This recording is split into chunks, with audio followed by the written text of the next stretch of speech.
Flint West, reporting from the macro frontier. Ulterior mechanisms, the hidden incentives behind financial and policy systems. Out here on the frontier, the rules ain't written in ink. They're etched in flow, money flow, power flow. And the real game? It's not what they tell you, it's what they build underneath. Today, we're digging into the bones of the machine.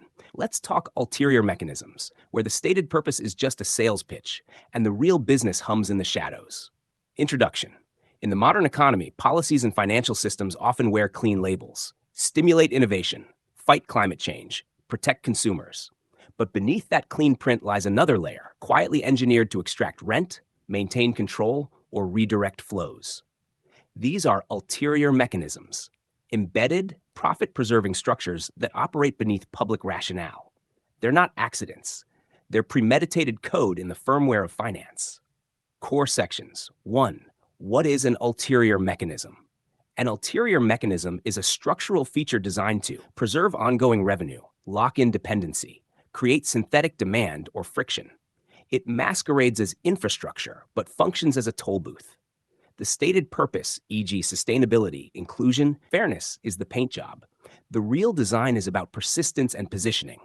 It's not corruption, it's engineered advantage. 2. Classic examples. The double agenda of modern systems. Fiat currency and taxation. Stated purpose. National cohesion and sovereignty. Ulterior mechanism. Enforced demand for government-issued money via taxes, creating a permanent market for a potentially depreciating asset. Credit card rewards. Stated purpose. Consumer perks. Ulterior mechanism. Stimulate more borrowing, drive merchant fees, and lock consumers into revolving debt. Meme coins and tokenomics. Stated purpose. Community-led financial innovation. Ulterior mechanism. Encourage trading velocity to collect fees and pump early holdings. The movement is often monetized churn. EV subsidies and road usage fees. Stated green transition. Ulterior mechanism, replace lost gas tax revenue with per-mile tracking, a financial backdoor dressed as environmental policy. 3. Why they persist. The inertia of embedded incentives. These mechanisms are resilient because they create winners with power. The public sees the surface benefit.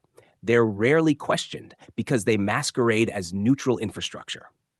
When the faucet runs smooth, no one checks the pipes. 4. How to spot one. Flint West's litmus test. Does it generate revenue independent of actual value creation? Is it enforced through friction, regulation, or psychological default? Does reform threaten an entrenched intermediary or gatekeeper? If yes, you've found an ulterior mechanism.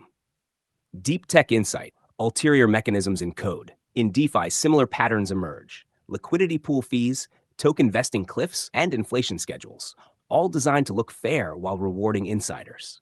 Even decentralized systems often carry centralized incentive DNA. Conclusion. Ulterior mechanisms are the underlayer of economic reality, not necessarily evil, but certainly deliberate. Understanding them gives you X-ray vision, past the press release, through the dashboard, into the structure. Because out here on the macro frontier, knowing who built the system and why is the only real alpha. Glossary box. Ulterior mechanism, a hidden structural incentive. Synthetic demand, demand created by coercion or policy. Intermediary lock-in, when a system makes itself indispensable. Future implications. As AI, blockchain, and programmable money evolve, the next generation of systems must decide, will they be open protocols or even more sophisticated ulterior machines?